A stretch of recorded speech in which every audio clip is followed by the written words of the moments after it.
Hi, and welcome back. This is Filling in the History. My name is Ryan. I am the amateur historian, and we're going to be exploring the Joseph Smith papers today as it relates to what the Church of Jesus Christ of Latter-day Saints calls the first vision. And we're going to get into a lot more detail about that. I'll give just a little overview of what we're going to do today. So, thank you for all the feedback from our last episode. Hopefully this will be as well interesting to watch. What we're going to be going after today is actually in a book of scripture called the Pearl of Great Price. So if you're not familiar with the church, we have four standard works. We have the King James Version of the Bible, Old and New Testaments. Then we have the Book of Mormon. We have the Doctrine and Covenants, which we talked about last time, sort of the building up of what the original book was, the Book of Commandments, which became the Doctrine and Covenants about 2 years later. And then we also have the Pearl of Great Price. And in the Pearl of Great Price, we have a collection of excerpts of other things that Joseph Smith did. So these are not sections of the Doctrine and Covenants. They are translations are a part of this. So you have the Book of Moses, which is a translation of the Book of Genesis that Joseph Smith did. You have the Book of Abraham, which is quite a fascinating story, but that's actually translated from ancient papyri that came into Joseph Smith's hands. And then you have a little section called the Joseph Smith Matthew, which is a selection of translations from the last chapters of Joseph Smith Matthew. And then you have the Joseph Smith history. And again, I should say after that, you have the Articles of Faith, and we'll also get into that, which was a part of something called the Wentworth Letter, which was published in the Chicago Democrat. Very important to our faith, but nothing that was ever published during Joseph Smith's time. In fact, for all intents, again, if you take it from our cultural perspective, these were never printed in a book during Joseph Smith's time. What we're going to talk about today, which is the first vision as we shared in the church. The version that was used for a long time, once again, in the history of the church, this is my little paperback volume that I got some time ago. If you were to go into a pre-2013 version of the scriptures, this would have been described as the first 5 chapters of Volume 1 of the History of the Church, put together by B.H. Roberts. And since B.H. Roberts is such a character in church history, I have some literal character stories about him that are pretty fun that we're going to share today. So we're going to lead up to what brought about this version that we use all the time, this one that's in the Pearl of Great Price as well as in the History of the Church. Also going to kind of lead up to the actual story itself, like the events leading up to the spring of 1820 when Joseph Smith had this visionary experience. And then after that, we're going to be talking about some alternative versions of the story. If you may or may not know, obviously Joseph shared this several times during his lifetime, mostly vocally, but they were written down by maybe supervised by himself or others. What we are using today, the main text of what we're using today in Joseph Smith history, is again what is called Draft 2 of the manuscript history of the church, which was started in 1838.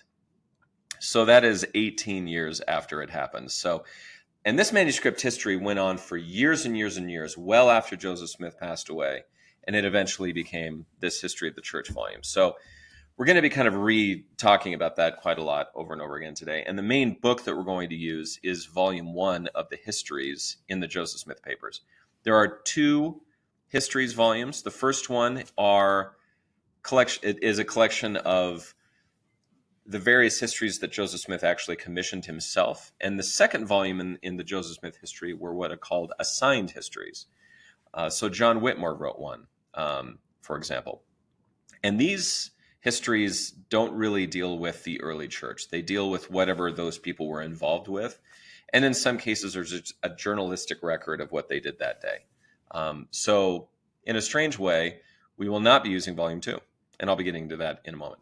So, we're going to talk about what led up to Draft 2, what led up to the story itself of the first vision, alternative versions of that story that we have in the Joseph Smith papers. There's probably several others, but we're going to try to constrain it down to what happened during Joseph's time. And then some bonus material about the Pearl of Great Price itself, I thought might be interesting to note, because there's a lot of things that are used today. Again, there's a lot of cultural things to be aware of. that we have that they did not have back before 1844, which is when Joseph Smith was killed. So there's your outline for the day. So what led up to draft 2? Well, the main text that we have for that is going to come out of the papers. And you're going to might need to forgive me for this one because there is it's the Joseph Smith Papers project is a historical project. And so if you do the history section of the historical project, there's going to be quite a lot of detail in the introduction of that. So there was an essay written, and if you're feeling feisty, go read it. It's called the Joseph Smith's Historical Enterprise. And this is in the introduction of book 1 in the histories, volume 1 of the histories. And you can get this on the Joseph Smith Papers website. I'll put links here.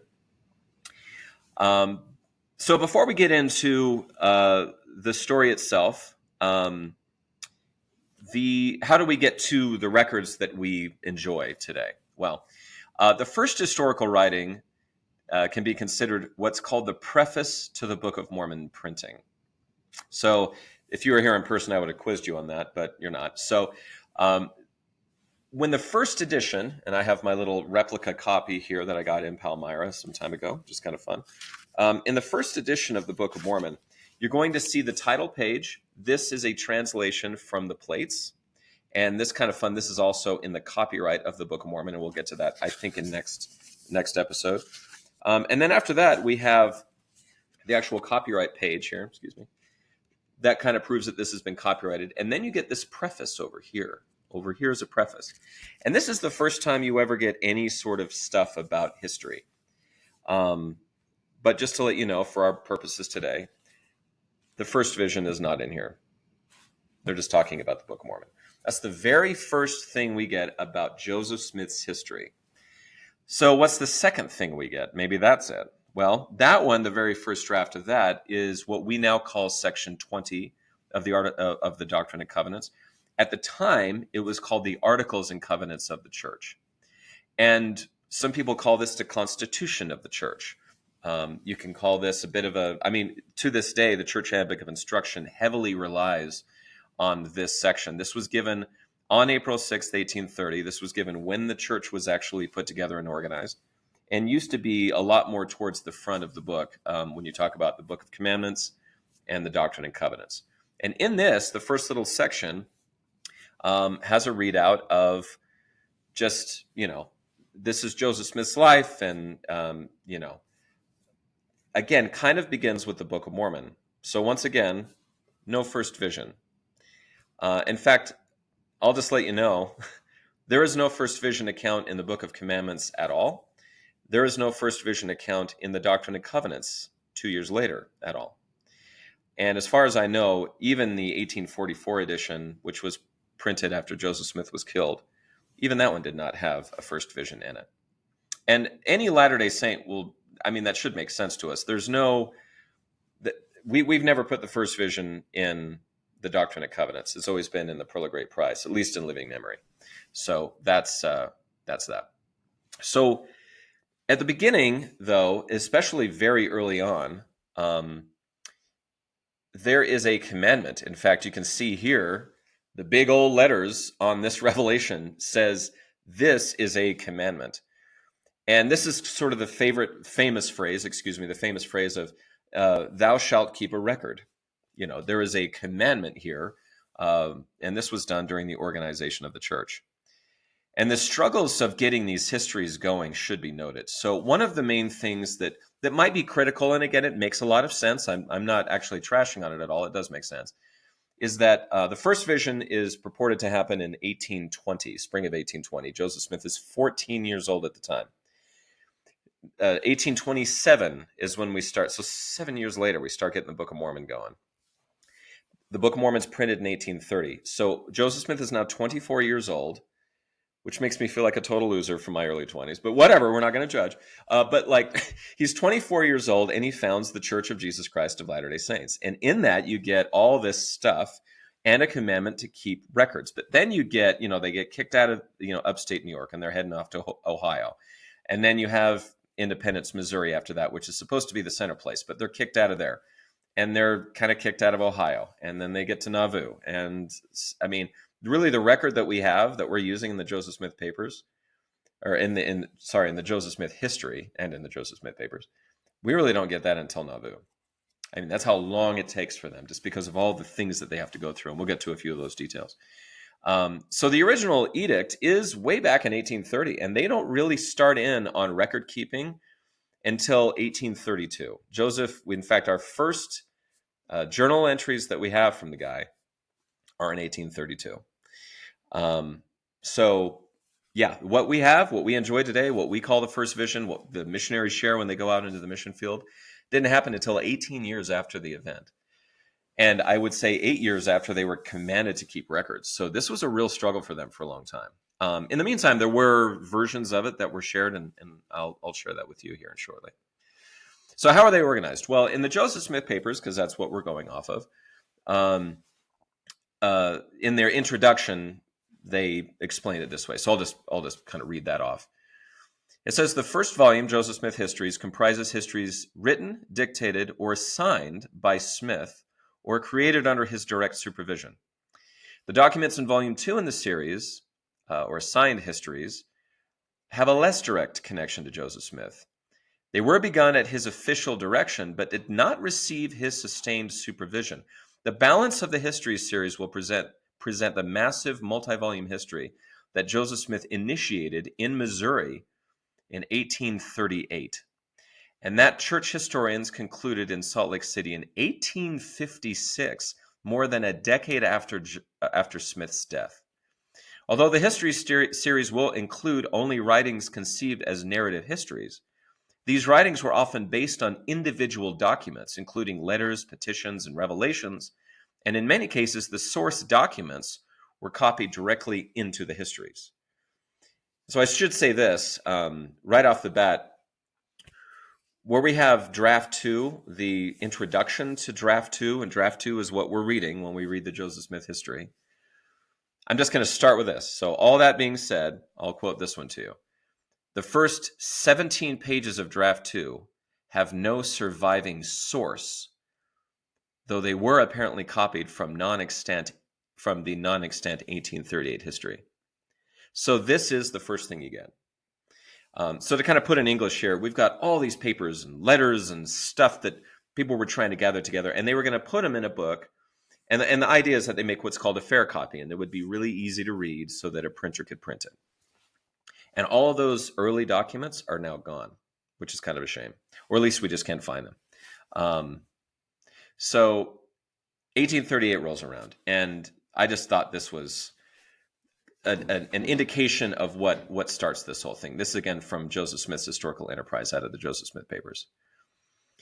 It says here, quote, turning from his campaign to publicize and seek redress for Mormon suffering in Missouri, Smith devoted 5 days in June and 3 more days in July of 1839 to a renewed focus on what his journal called simply history. He enlisted his scribe, James Mulholland, to take dictation and called on Newell Knight, an early convert to Mormonism from Colesville, New York, to assist in reconstructing events in upstate New York. Further work was forestalled by other concerns, including a local malaria epidemic and the departure of members of the Quorum of the 12 for a mission to the British Isles. So just time after time, it's not just persecution. It's kind of a famous story, the malaria outbreak. They call it the Day of God's Power. A lot of people healed by the priesthood in their journal entries and whatnot. But yeah, things like that. Oliver Cowdery wrote a history for a bit that we'll get to in a second. And he gets called away, and then somebody else gets called away, and then there's an outbreak, and then they have to move. And a lot of things forestalled this. So moving on to what we actually use today, what we call Draft 2.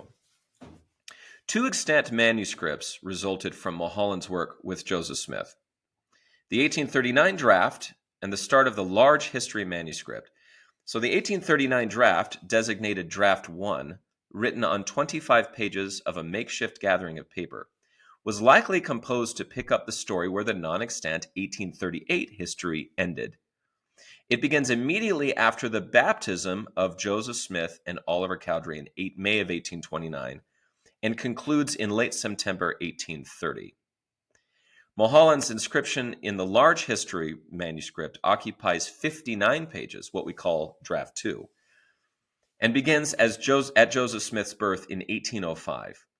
Beginning with May 1829, where the 1839 draft starts, the large history manuscript appears to be an edited copy of the draft. The draft and Mulholland's portion of the large history manuscript end at the same point, with the September 1830 Conference of the Church. The original source for the pre-May 1829 material in the large history appears to be the non-extant 1838 Smith-Rigdon manuscript. Thus, Mulholland copied first the Smith-Rigdon manuscript, or Joseph Smith may have dictated a revised version, and then copied the 1839 draft, thereby creating the large history volume, a seamless narrative. That's a ton of data. So I've got a chart. This is a chart out of the Joseph Smith papers. And then we have this nice, I like this one. This is a nice way to go. This is a filial relationship of histories. And shouldn't we all have filial relationships with our histories? But this is, what did what and who did why, and I'm going to just put this in, and if you want to take a look at it, that's what it is. But needless to say, tons of stuff bringing together to try to put it into one place. And that one place wound up being these drafts that we're using.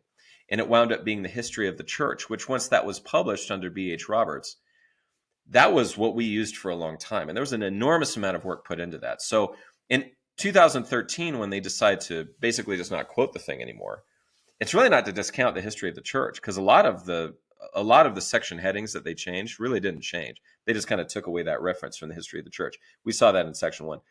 But this Joseph Smith papers is just so much more robust and so big, and it's not just what they could carry with them, but it's, again, all over the place around the world.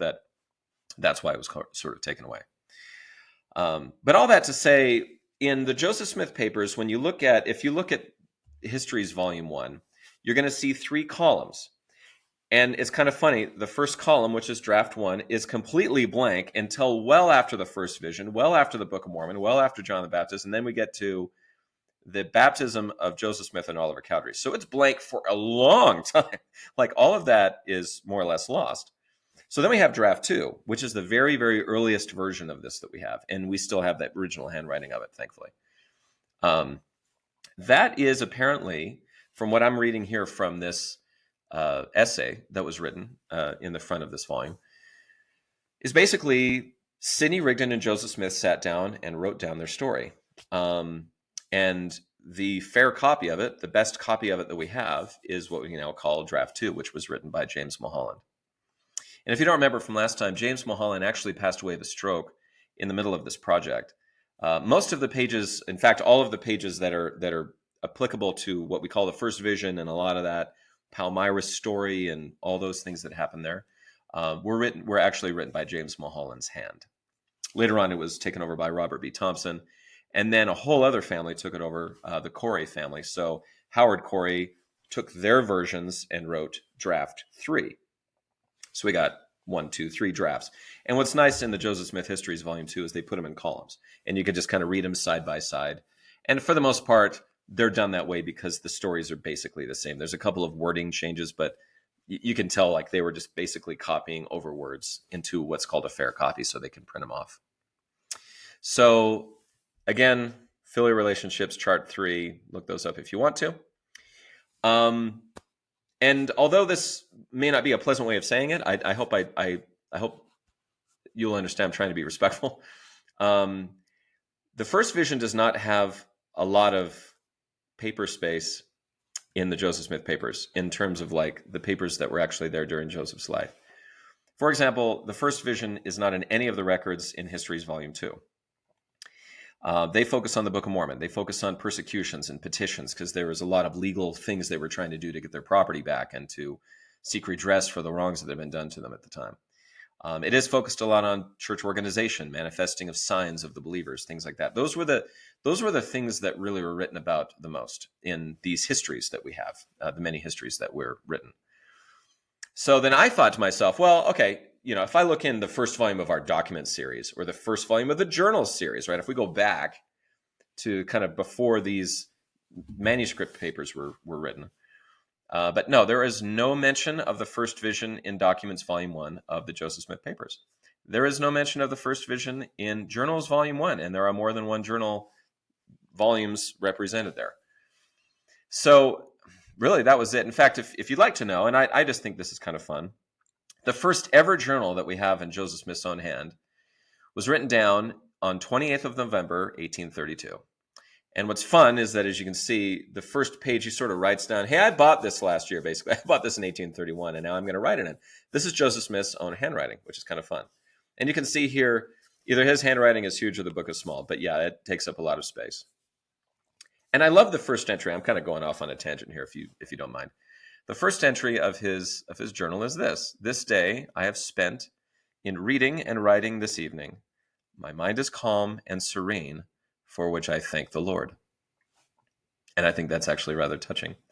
If you know anything about Joseph's life, and for the children that he buried and the times that he had to move and the times that he spent in jail, the fact that his first entry says that he's calm and serene, I think is actually rather nice. So maybe more touching for a dork like me that's read all these books. But anyway, I thought that was a good way to start a journal.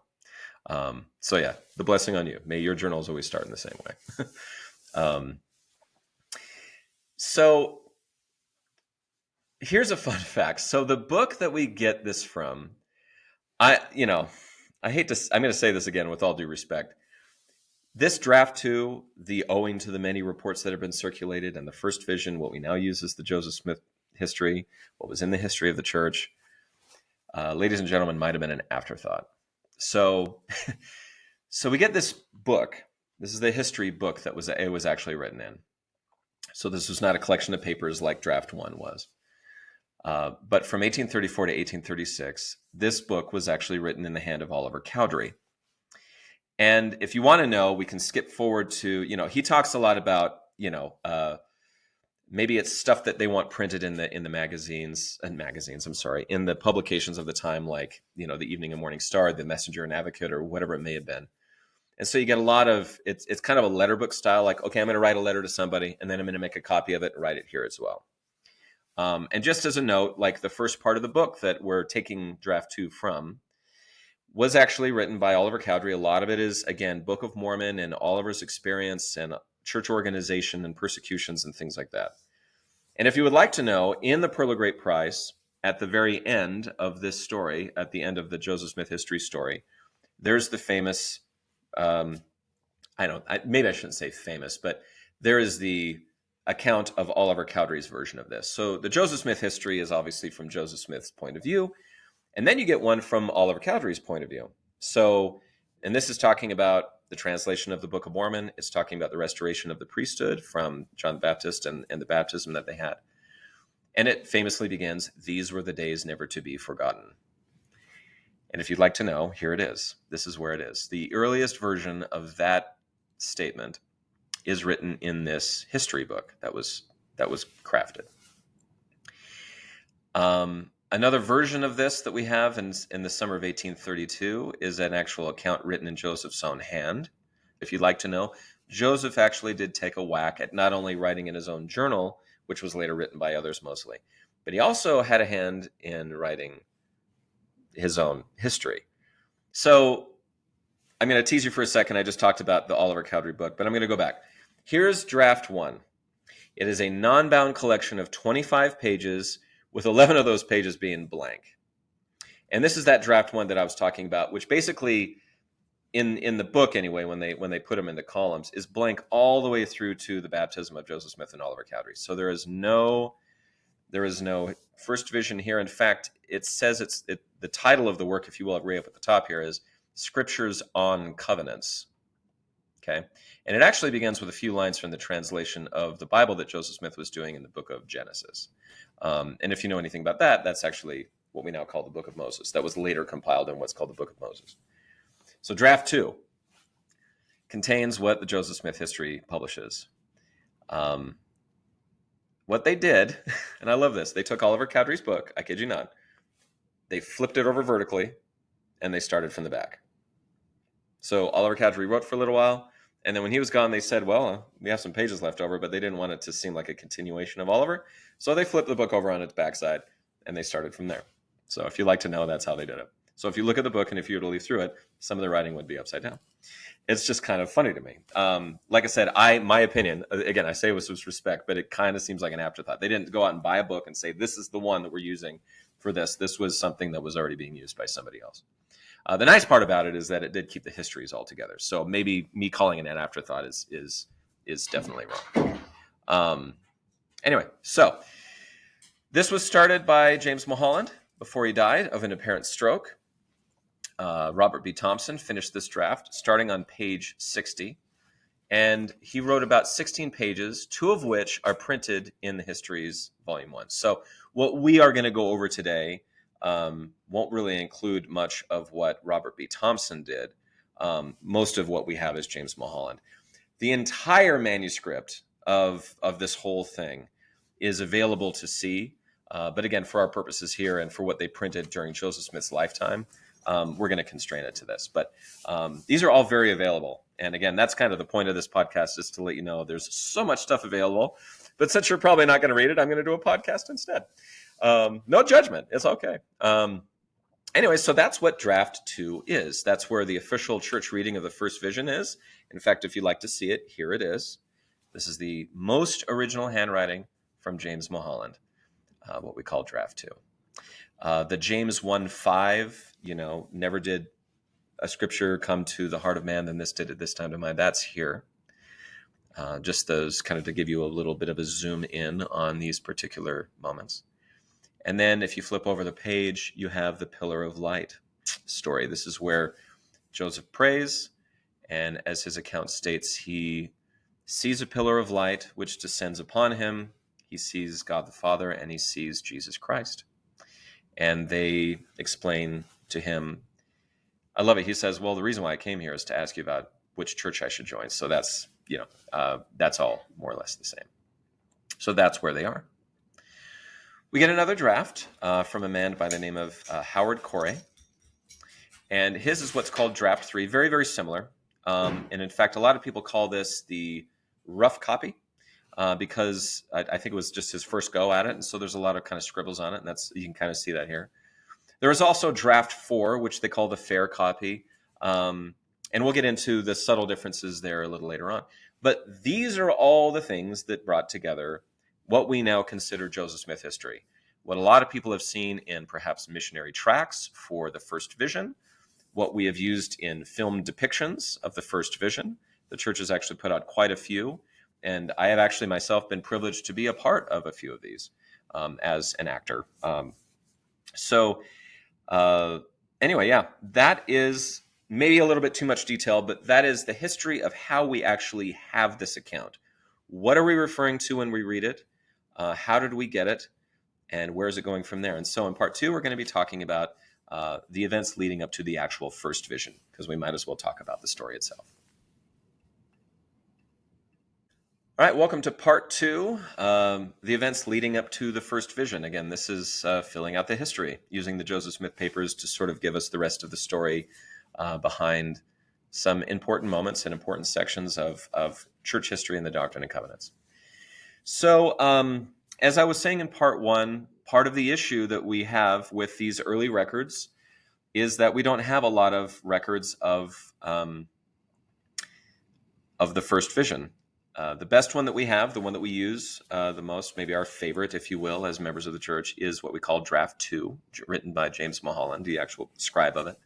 But we do know that Joseph Smith oversaw the project, and he was definitely there and sort of gave his sanction on it. So it's one of the reasons why, obviously we call it the Joseph Smith history in our scriptures today. So I wanted to give some, because I realize there may be a mixed audience here, and maybe not everybody knows this story. So I wanted to give some of the story, of the background, and then the best that I could do from contemporaneous records leading up to this actual story of the first vision. And in part 3, we'll actually talk about the vision itself and the various versions of it. So, again, if you're not familiar, Joseph Smith is born in Sharon, Vermont on December 23rd, 1805. So This is a monument to his birthplace that the church erected some time ago, sort of an obelisk. I don't believe he was born on a stone obelisk. I mean, at least that's not my reading of history. This was later on. But anyway, yeah, they were born in a small home. His father was a farmer. And so they moved to Palmyra, New York after a pretty major crop failure. And so Joseph Smith Sr. moves his family to upstate New York. At the time, the Erie Canal was still under construction, by the way. It was finished in 1825. And wink, wink, nudge, nudge, you're probably going to need to remember that the Erie Canal finished in 1825 for some very important things that happened later in church history. So, but that's kind of what's going on in American history at the time. And if you read the Joseph Smith history or history of the church or, Joseph Smith papers, if you want to, you go nuts and read them all. But they will all tell you that, yes, they do move to Palmyra, New York. And then apparently they moved to a place called Manchester in the same county. So, if you want to get nitty gritty about it, did they live in Palmyra at the time of the first vision? Technically, no. They lived in Manchester, same county, and maybe, town limits, city limits changed. And I don't know if it's a huge deal, but we are amateur historians here, so that's it. A religious revival starts about 2 years after they moved to New York State. And Joseph Smith around this time finds James 1:5, which says, if any of you lack wisdom, let him ask of God, that giveth to all men liberally and upbraideth not, and it shall be given him. So he is very struck by this. He goes to some woods near his home and prays and receives the first vision. So, giving some ages here. So Joseph's born in 1805. He moves to Palmyra right around the time that he's about 10-ish. And then 2 years later, they have these religious revivals. And in the history, it's called his 15th year. So if you're counting, from 0 to 1 and 1 to 2 and so forth and so on, that actually means he was 14 years old when he had this experience praying in the woods close to his home. And the only real histories that we get leading up to that moment are in draft 2. And so I was trying to come up with something else. And the best that I could come up with for the sake of this conversation, and there's other contemporaneous ones, but his mother writes a history once again after his death. So this is a very famous and very well-used book in church history called The History of Joseph Smith by his mother. So Lucy Mack Smith dictated this account. And I was kind of bummed out by this, and I'll tell you why in a second, because I was like really hoping for, as many versions of the first vision that I could find in as many historical contexts as I could get. So this is what you get out of the history that Joseph Smith's own mother wrote. It says, shortly after my husband received the foregoing vision, which was about doing right by somebody and them coming back to pay him the favor back, and he, I guess, jumped up to get a piece of paper to write it down, and that woke him up. So I won't get too much into that, but that's what she's referring to here.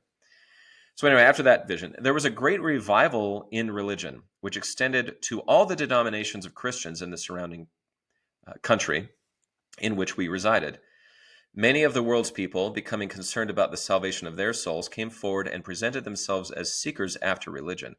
Most of them were desirous of uniting with some church, but were not decided as to the particular faith which they would adopt.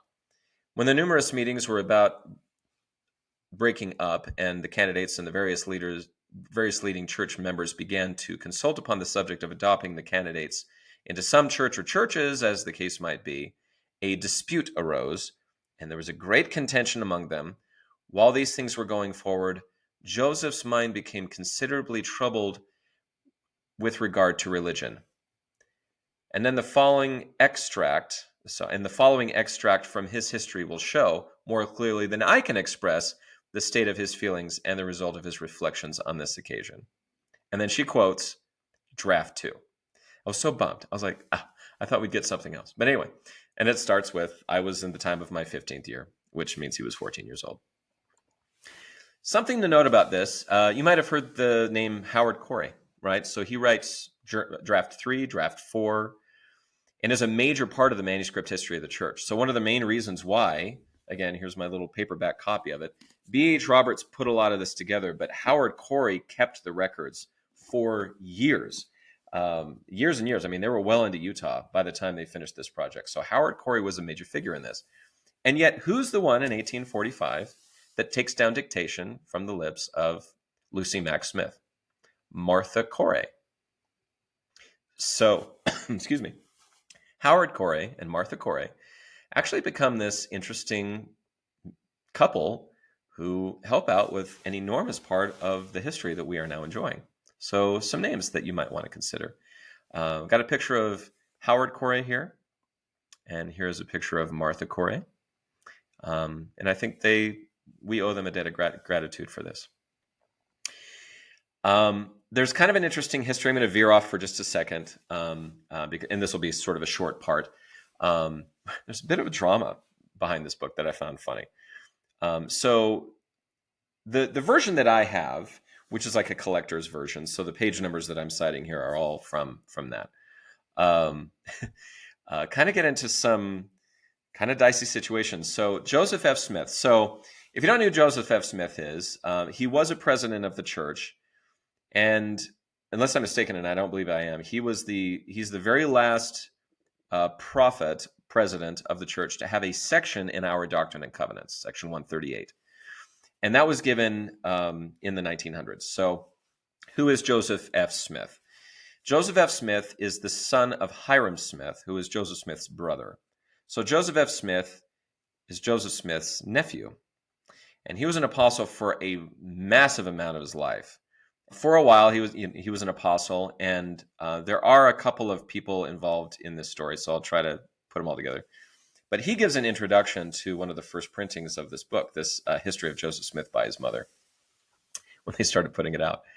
Kind of a scandal here. So here's the story. Basically, what happens is that Orson Pratt, who's an apostle, took a copy of this before it was ever published.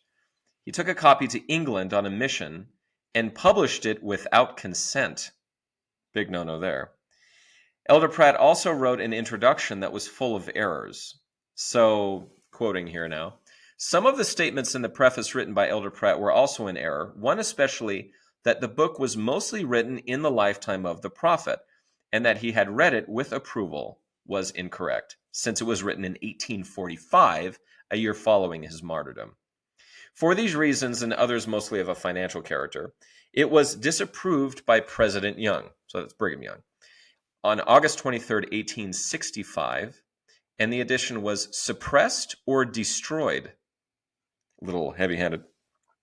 But then we see here, subsequently, a committee of revision was appointed by President Young, consisting of President George A. Smith and Judge Elias Smith, cousins of the prophet, men personally familiar with the family and thoroughly conversant with church history.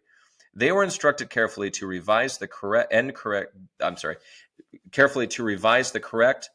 original work throughout, which they did, reporting their labors to President Brigham Young to his entire satisfaction. The revised and only authentic copy, thus prepared and reported upon, was retained by President George A. Smith, and shortly after his death, September 1st, 1875, it was committed into my keeping, where it has remained until now. And I'm loving the facial hair. This is Joseph F. Smith as an apostle at the time of receiving this record in 1875. The photo's from 1876, and he looks just great. So, as a fellow bearded guy, I salute you. Joseph F. Smith, as you might not have seen him as an apostle.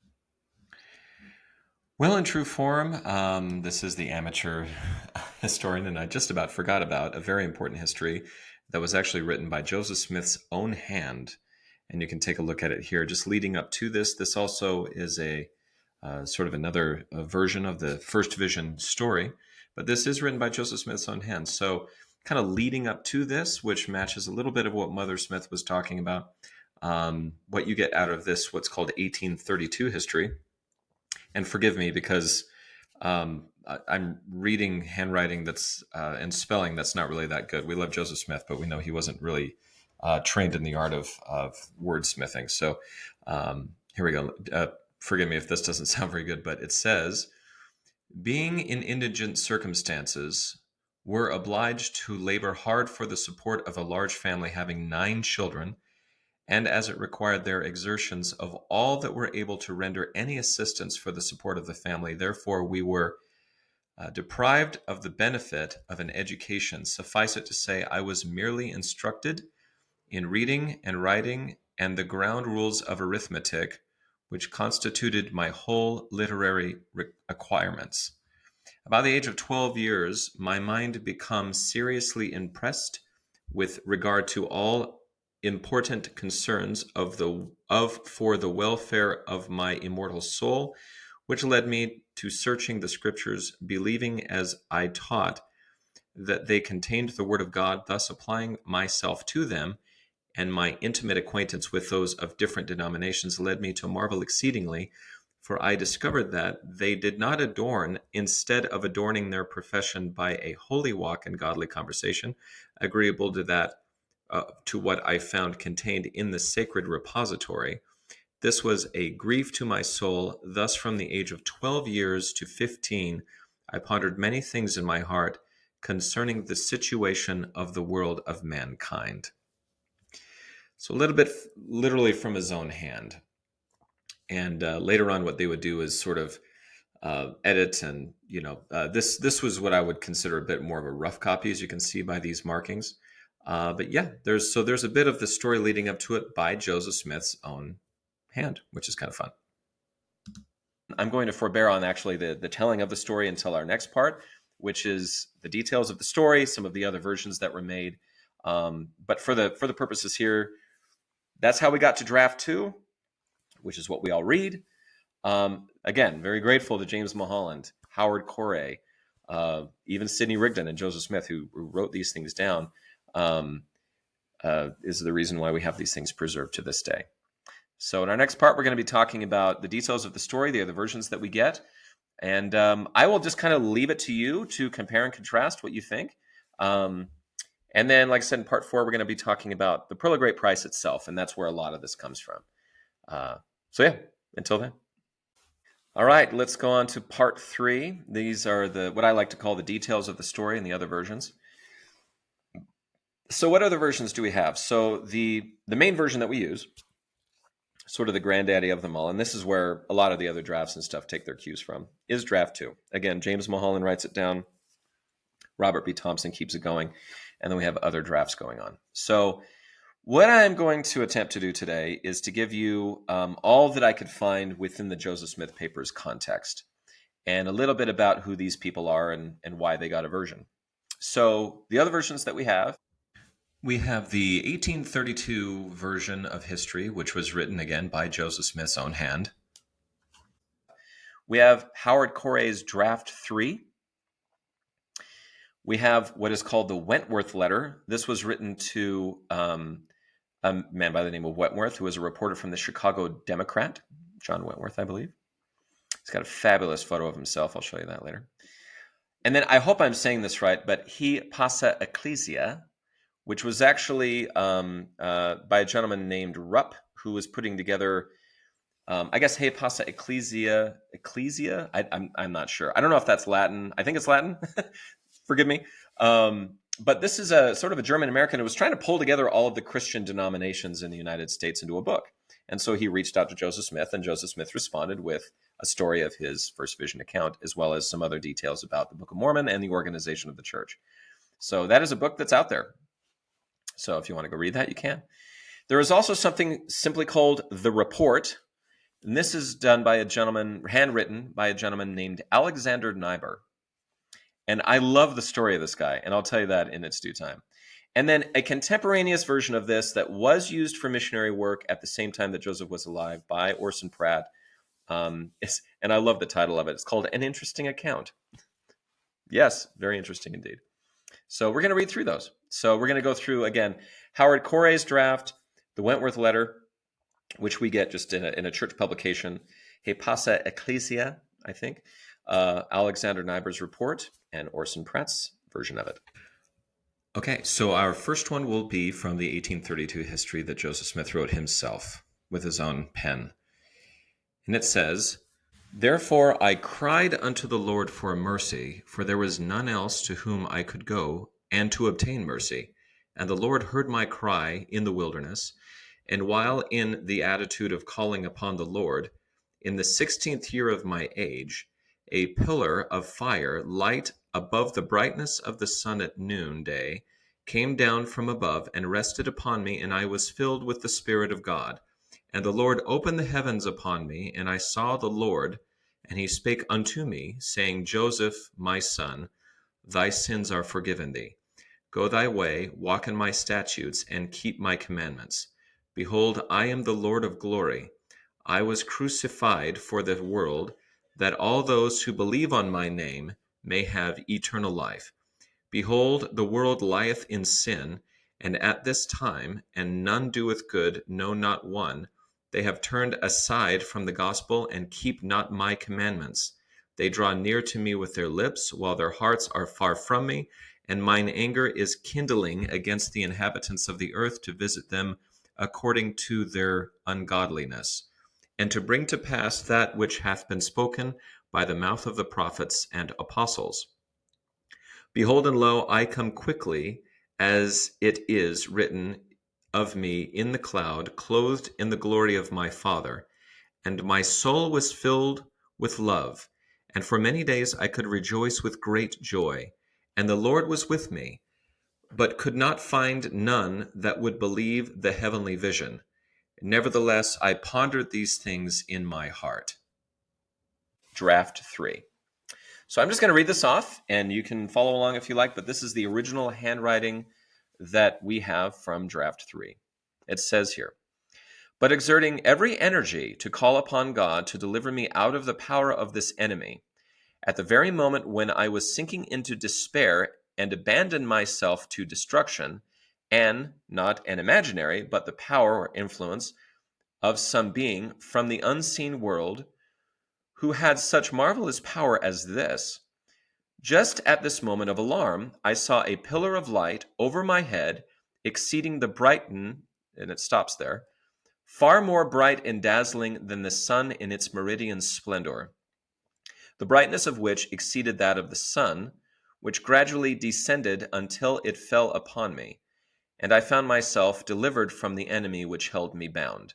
When the light rested upon me, I saw two personages, whose brightness and glory defy all description, standing above in the air.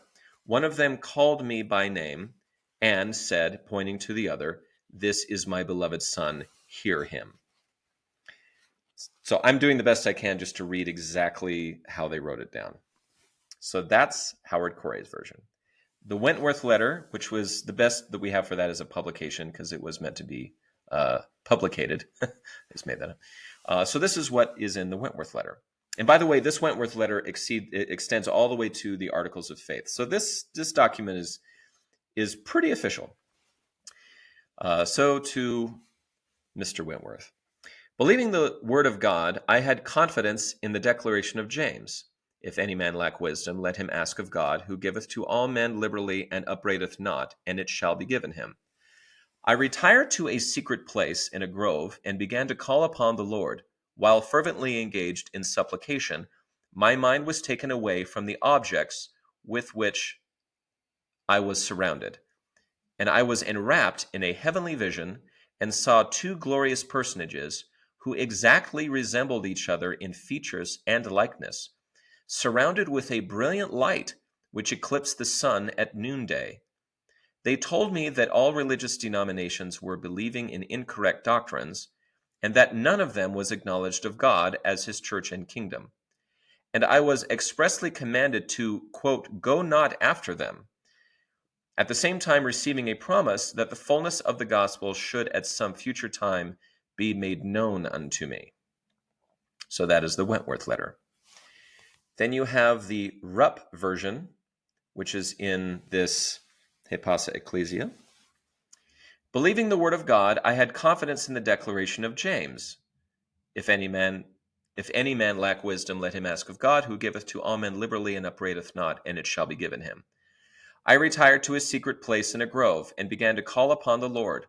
While fervently engaged in supplication, my mind was taken away from the objects with which I was surrounded, and I was enwrapped in a heavenly vision, and saw two glorious personages who exactly resembled each other in features and likeness, surrounded with a brilliant light which eclipsed the sun at noonday.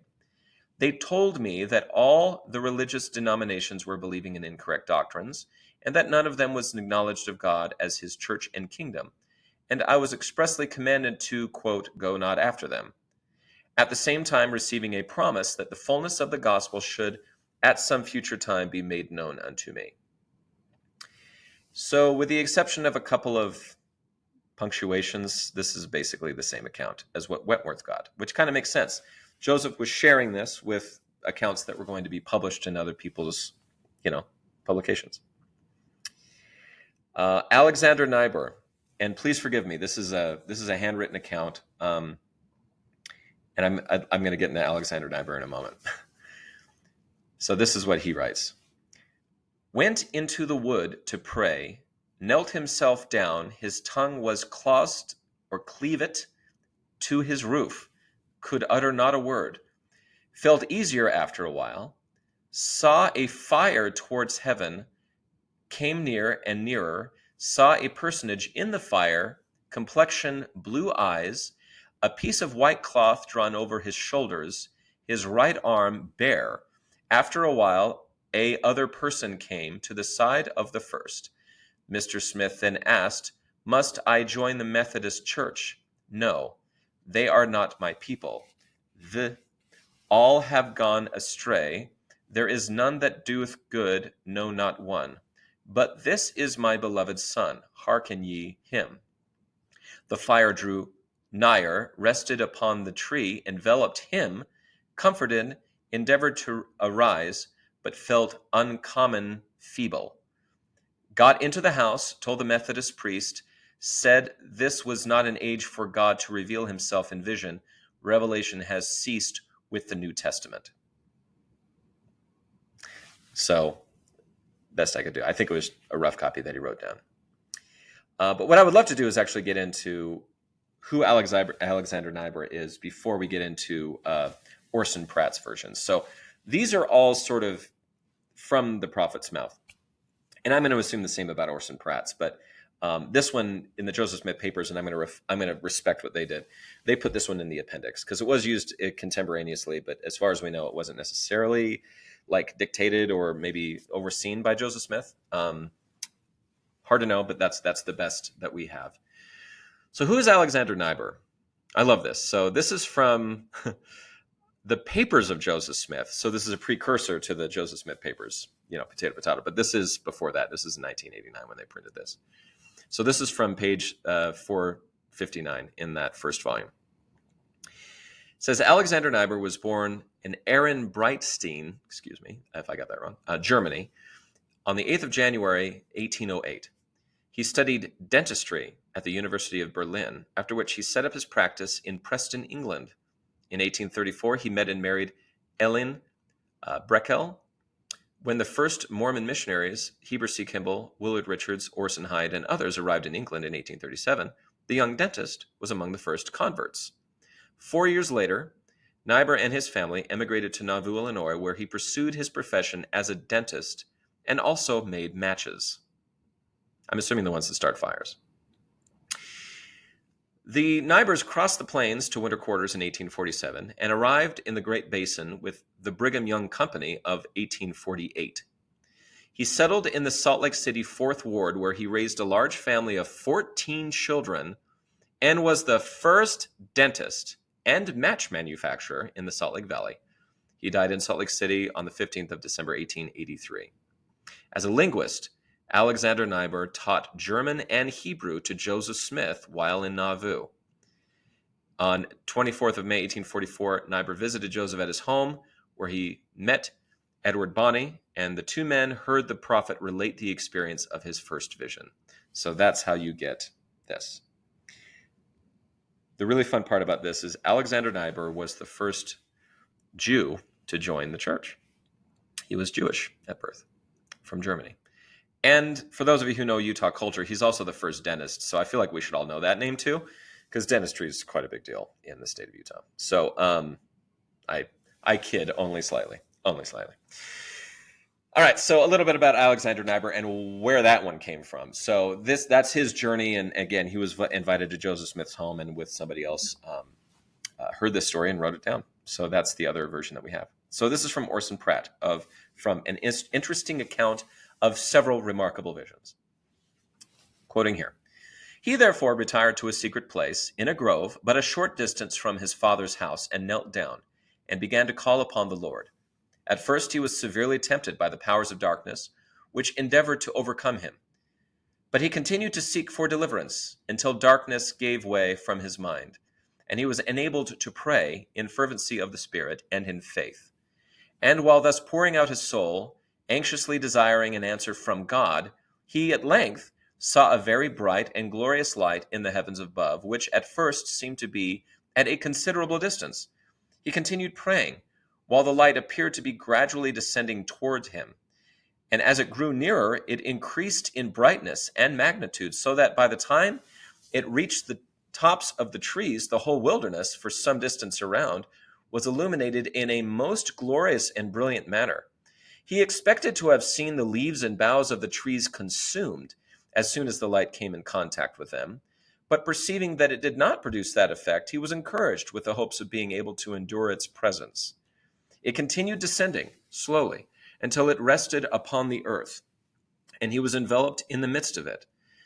When it first came upon him, it produced a particular sensation throughout his whole system, and immediately his mind was caught away from the natural objects with which he was surrounded, and he was enwrapped in a heavenly vision, and saw two glorious personages who exactly resembled each other in their features or likeness.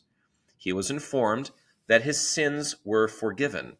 He was also informed upon the subjects which had for some time previously agitated his mind, viz., that all the religious denominations were believing in incorrect doctrines, and consequently that none of them was acknowledged of God as his church and kingdom. And he was expressly commanded to go not after them. And he received a promise that the true doctrine, the fullness of the gospel, should at some future time be made known to him, after which the vision withdrew, leaving his mind in a state of calmness and peace indescribable. So there are the accounts that I could find. Slight differences in each. There are also some very marked similarities. This "go not after them" phrase seems to happen over and over again. And from what I can tell, it seems to me that Joseph's account that he was using about, being sort of his surroundings kind of falling away from view, and he's kind of enwrapped in this glorious light that comes down, seems to be what was printed. And I believe, and I'm speaking out of the best intentions here, but I believe one of the reasons why this was included in an appendix to a Joseph Smith papers is because it carries a lot of those similarities that were also printed and published in the Chicago Democrat, as well as in the religious book that was put together by Mr. Rupp. So, all that being done, a couple of more things about at least Orson Pratt's version here is, again, it's called An Interesting Account of Several Remarkable Visions. It says in the Joseph Smith papers, the appendix to the present volume reproduces Orson Pratt's an interesting account of several remarkable visions, and of the late discovery of ancient American records, a 31-page pamphlet published in Edinburgh, Scotland, in 1840 as part of the author's proselyting efforts in Great Britain. Although the pamphlet was not written by Joseph Smith or created by his assignment, it is included as an appendix because of its importance as a source for the historical article, which now we call the Wentworth Letter, which at the time, by the way, was called Church History. So there you go. Again, here's the Wentworth Letter and James 1:5. This is the first vision portion. Again, these were just printed because that's the best they have. So no handwritten account of those letters exists today, which kind of makes sense. I should say, too, sometimes what this is, you'd write a letter, and you have a letter book, and then you would copy that letter over into that letter book. We have a lot of that, but not all of it made it. So what we have here is a printed version of the Wentworth Letter. After that, we have Hipasa Ecclesia. I dearly hope I'm saying that right, or else I'm butchering it over and over again. We have Alexander Niebuhr, which is his report. And then we have the current church history which is the Joseph Smith history, or the history of the church by B.H. Roberts, is what we have out of draft 2. So I keep talking about B.H. Roberts. I wanted to give him sort of his moment, because I also found an awesome photo of him that was, I couldn't forbear. So B.H. means Brigham Henry. So Brigham Henry Roberts, his history basically remained for most of the 20th century. And our references to the history of the church sort of ended in 2013. But until then, again, like I said, the doctrine, the Doctrine and Covenants, the actual scriptural text, as well as a lot of the, even the section headings that we used, are pretty much the same. So this work is really important to us. Anyway, a little story about B.H. Roberts, because I found this photo. Roberts served several missions, including tours in the Southern and Eastern States missions. He returned to the Southern States Mission as its mission president in 1883. Missionaries at the time faced violent antagonism in the southern United States. So in 1884, William S. Berry and John H. Gibbs were shot and killed by a masked mob in Tennessee, in what became known as the Cane Creek Massacre. As acting president of the mission, Roberts was tasked with recovering the slain bodies of these missionaries and securing their transportation back to Utah for a proper burial. To protect his identity, he disguised himself by shaving his facial hair and wearing frayed clothing. And that is from churchofjesuschrist.org. I love that. So yeah, he went into disguise to get his guys back. It's a very brave thing to do. B.H. Roberts also has quite a remarkable story, a lot like Alexander Niebuhr. I kind of fell in love with the story and what these men did. So B.H. Roberts had a rough upbringing. So this again is from the church's website. Born to an impoverished family in Lancashire, England, Roberts suffered a childhood he later described as nightmarish and tragic, due partly to his father's propensities towards gambling and alcohol. Life improved somewhat after his parents joined the church, but his mother, Anne, decided to separate from his father and travel to Utah Territory to join the Latter-day Saints there. Because of her economic situation, Anne was unable to bring all of her children, leaving young Roberts in the care of a local family in 1862. In 1866, Roberts departed England to rejoin his mother and was baptized the following year. It's kind of a sad story about Brigham Henry, a man who was acquainted with quite a lot. And we can thank for putting together what was called the manuscript history of the church, the 6 volumes that we use today and a 7th that was added later, that we have been using to define one of the most, and to remember one of the most poignant and really the first step in the restoration of the church and of the gospel as we know it, what we call the restoration of the gospel. So again, just a bit of a story about a man who I think anyone who's interested in church history owes quite a lot to. So that's it for part 3. In part 4, we will be talking about the Pearl of Great Price itself. This is where we currently get it from, and it also has an interesting history. This is, again, kind of off topic. Last time I did more of an opinion piece about how, the Book of Commandments, the burning of the press, a lot of the persecutions, and you're going to hear a lot about that through the Doctrine and Covenants, I feel are an outcropping of how difficult First Amendment rights can be and how they can conflict with each other and how in some cases that might be okay. But in this case, we're going to be talking about the Pearl of Great Price, what it originally was and what we have today and how we got it. So part 4, here we come. The Pearl of Great Price. This is a book of scripture. Again, if you're not familiar with us, we have the King James Version of the Bible, the Old Testament, the New Testament. We have the Book of Mormon. We have the Doctrine and Covenants, which is what most of what we're going to be talking about today, or this year, today. This year is going to be based on.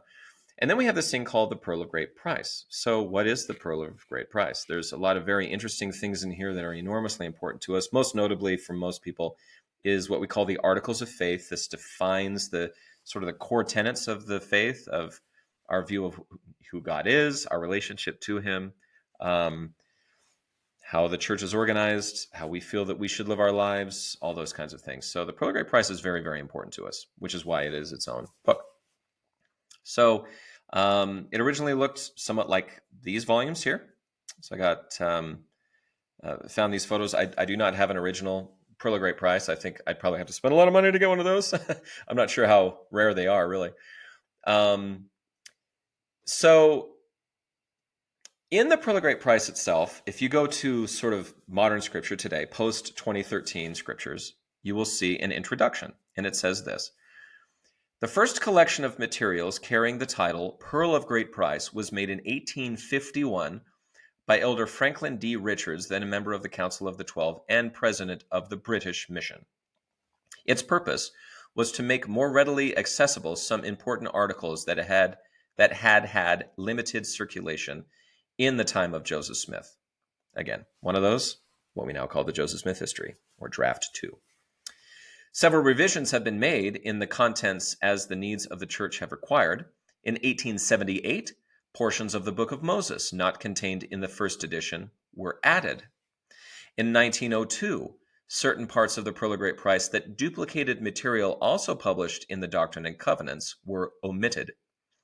Arrangement into chapters and verses with footnotes was done in 1902. The first publication in double-column pages with index was in 1921. No other changes were made until April of 1976, when 2 items of revelation were added. In 1979, so that was short-lived, 3 years later, these 2 items were removed from the Pearl of Great Price and placed in the Doctrine and Covenants, where they now appear as section 137 and 138. So I looked around and around and around for the original contents of what the Pearl of Great Price originally had. Little scarce from what I have in my library. So I did go to a volume called Mormon Doctrine. This is a non-official publication made by Bruce R. McConkie, who was an apostle. But in the beginning of that book, it very clearly states, I am solely responsible for this. This is not official church stuff. But I'm an amateur historian, so I can maybe do that.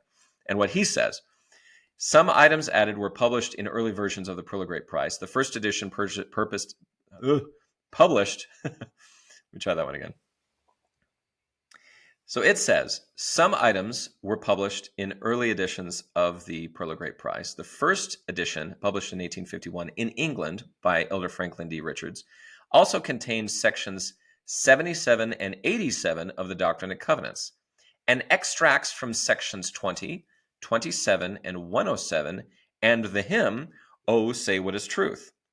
The first American edition, published in 1878, also contained the Revelation on Marriage, or section 132 of the Doctrine and Covenants.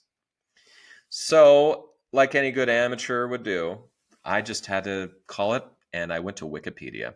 So, thank you to whoever posted this article on Wikipedia, but this is the best that I could come up with about what was in the first Pearl of Great Price. So, it says, from Wikipedia, the Pearl of Great Price was first compiled by Franklin D. Richards in Liverpool, England. Some items duplicated text that was already available in the Doctrine and Covenants. It contained the following entries. The placement of the text in today's LDS Church publications is noted in parentheses. So the first one was extracts from the prophecy of Enoch, which we now call Moses 6 and 7, parts of chapter 6 and 7. Number 2, a message from God given to Moses. So this is Moses chapter 1. One called Untitled, which is Moses chapter 2 and chapter 8 in our current scriptures. Then you have the Book of Abraham, including facsimile numbers 1, 2, and 3 from the Book of Abraham, which we now call the Book of Abraham. So what we have today was the same as what was put apparently in the original version, according to Wikipedia. An extract from the translation of the Bible, that is called Joseph Smith Matthew.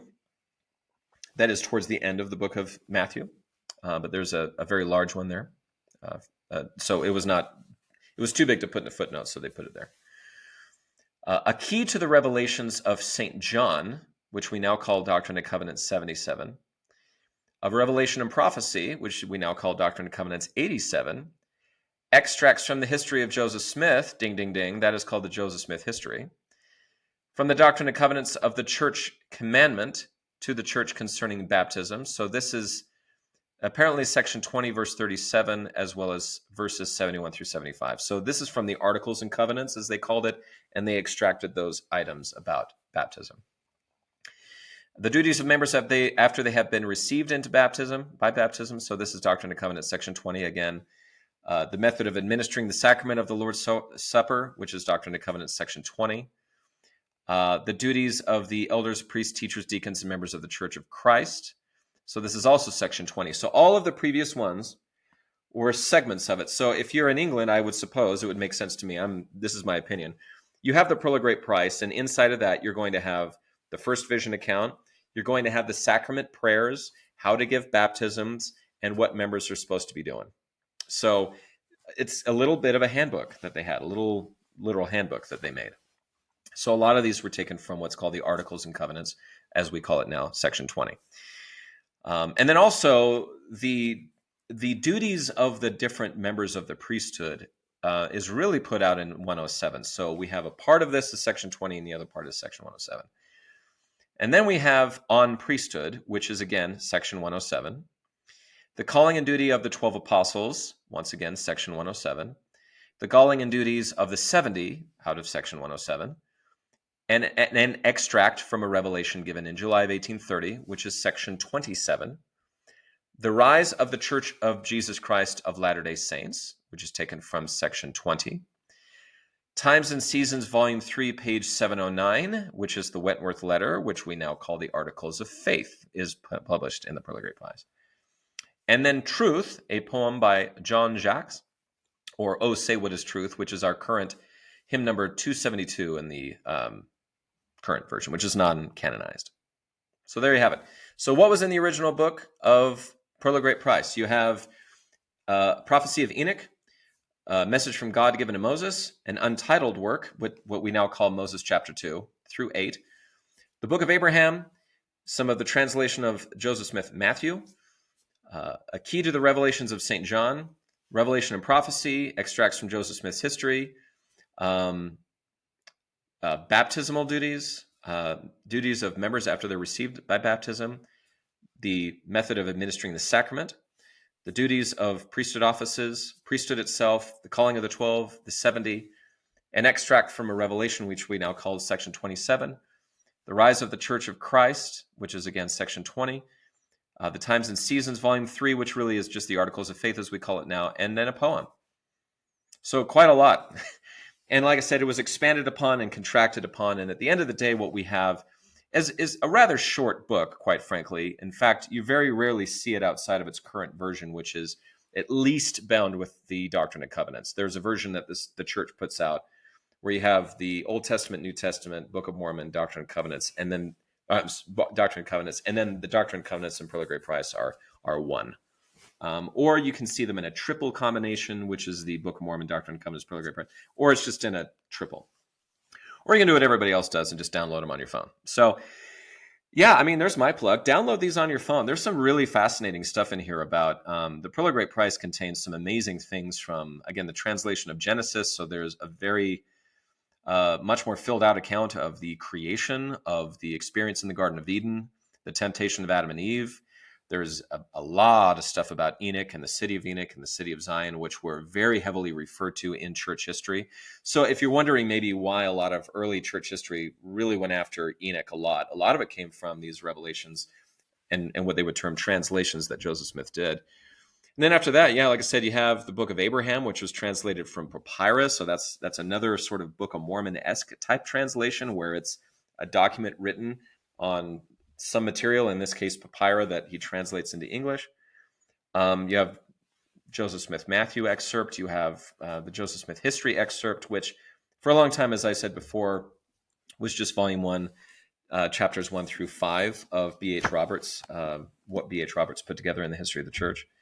And then you have the Articles of Faith. So a very important book, somewhat controversial. This is not something we generally proselyte with, although I have to be careful about that because at least when I was serving a mission, the very first story we told people was from the Joseph Smith history, which is in the Pearl of Great Price. So anyway, yeah, it is there for all to read.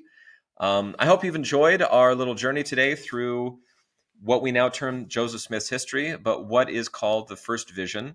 the history leading up to it, how we got those documents, what we're using today, the Pearl of Great Price, and how we got those documents, and hopefully just gives a little bit of an explanation about how we got to where we are. So thank you very much. This has been Filling in the History with the Amateur Historian. Hope you have a great week. Thanks.